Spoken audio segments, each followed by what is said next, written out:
आदि पुस्तक 21 पर्व।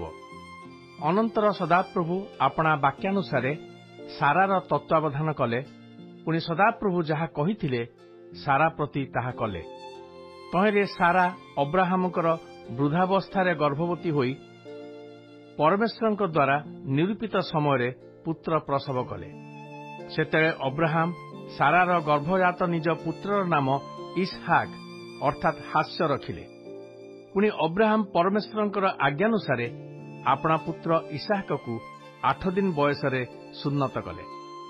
अब्राहमଙ୍କର 100 वर्ष बयसरे तांकर पुत्र इसहाक जात हेला। आउ सारा कहिले परमेश्वर मते हसाइले, एहा सुनी समस्ते मोह सहित हसिबे। से आहुरी कहिले सारा संतान मानकु स्तनपान कराइब, एकथा अब्राहम को किए कहि पारंता, जेहेतु मु एबे तांकर वृद्धावस्थारे पुत्र प्रसव कली। आउ बालक बड़ हुअन्ते सेमाने ताकु स्तन्यपान त्याग कराइले। पुणी जेउ दिन इसहाकକୁ स्तन्यपान त्याग कराइले सेही दिन अब्राहम महाभोज प्रस्तुत कले। अनंतर मिसरिया हागार अब्राहमको निमंते जो पुत्र जन्म करिथिला सारा देखिला से परिहास करूअछि। एहेतु से अब्राहम को कहिला, तुम्भे एही दासी की ओ एहार पुत्र को दूर करि दियो, कारण एही दासी पुत्र मोहर पुत्र इसहाक सहित उत्तराधिकारी हेब नाही। ए कथा सुनी अब्राहम अपना पुत्र सकाशु अति दुखित हेले। सेतेबेले परमेश्वर अब्राहम को कहिले, तुम्भे एही बालक और तुम्भ दासी निमंते दुखित हुओ नाही।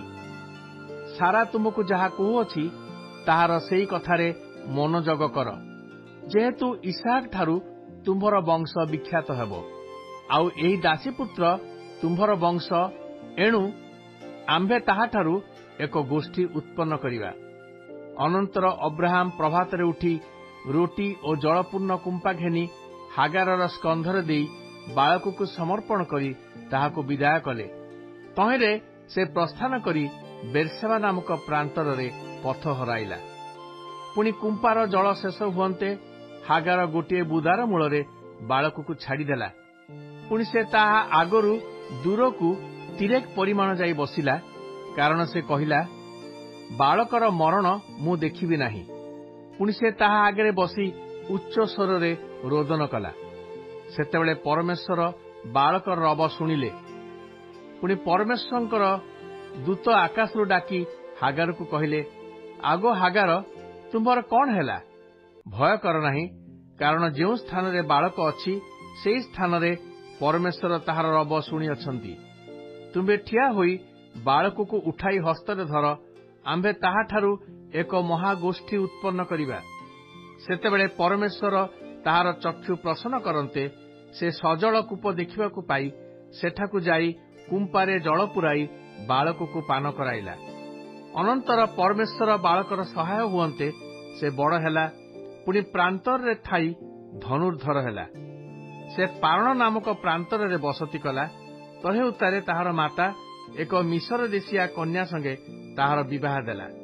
एही समय अबिमेलेक और फिखल नामक तांकर सेनापति अब्राहम को कहिले, परमेश्वर तुम्भर सबु कार्य सहाय अटंती, एणुकरी तुम्भे आंभ प्रति और आंभर पुत्र पौत्र प्रति विश्वासघातकता करिब नाही। पुणी आंभे तुम्भ प्रति जेपरि अनुग्रह करिअछु तदनुसारे तुम्भे आंभ प्रति और तुम्भर प्रवास स्थान एही देश प्रति अनुग्रह करिब। आंभ आगे परमेश्वर शपथ करी एही कथा कुह। तहिरे अब्राहम कहिले, मु शपथ करिबी। आउ अबिमेलेकଙ୍କର दासगण अब्राहमଙ୍କର एक सजल कूप बଳରେ अधिकार କରିଥିଲେ। तेणुकरी अब्राहम अबिमेलेकଙ୍କୁ अनुजोग कले। तहिरे अबिमेलेक कहिले, ए कर्म किए कला ता आम्भे जानी नाहु, पुणी तुम्भे ही आम्भକୁ जणाई नाह, आम्भे केवल आजी ए कथा शुणिलु। अनंतर अब्राहम मेष और गोरु घेनी अबिमेलेकଙ୍କୁ देले। पुणी दुहे गोटे नियम स्थिर कले। आउ अब्राहम पलरू 7 गोटा मेष बत्सा पृथक कर रखिले। तहिरे अबिमेलेक अब्राहम को पचारिले, तुम्भे कि अभिप्राय एही 7 गोटा मेष बत्सा पृथक कर रखिल? अब्राहम कहिले, मु जे एही कूप खोली अछि तहिर प्रमाण निमंते मो ठारू एही 7 गोटा मेष बत्सा नेबाको हबो। ଏଣୁ ସେହି ସ୍ଥାନର ନାମ ବେର୍ସବା ଅର୍ଥାତ୍ ଶପଥକୁ ପହେଲା, ଯେହେତୁ ସେଇଠାରେ ସେ ଦୁହେଁ ଶପଥ କଲେ। ଏ ରୂପେ ସେମାନେ ବେର୍ସବା ନିକଟରେ ନିୟମ ସ୍ଥିର କରନ୍ତେ ଅବିମେଲକ ଓ ଫିଖୋଳ ନାମକ ତାଙ୍କର ସେନାପତି ଉଠି ପଲେଷ୍ଟିୟମାନଙ୍କ ଦେଶକୁ ଫେରିଗଲେ। ଅନନ୍ତର ଅବ୍ରାହମ ସେହି ବେର୍ସବା ନିକଟରେ ଏକ ଝାଉଁ ବୃକ୍ଷ ରୋପଣ କରି ସେହି ସ୍ଥାନରେ ଅନାଦି ଅନନ୍ତ ପରମେଶ୍ୱର ସଦାପ୍ରଭୁଙ୍କ ନାମରେ ପ୍ରାର୍ଥନା କଲେ। ପୁଣି ଅବ୍ରାହମ ପଲେଷ୍ଟିୟମାନଙ୍କ ଦେଶରେ ବହୁ କାଳ ପ୍ରବାସ କଲେ।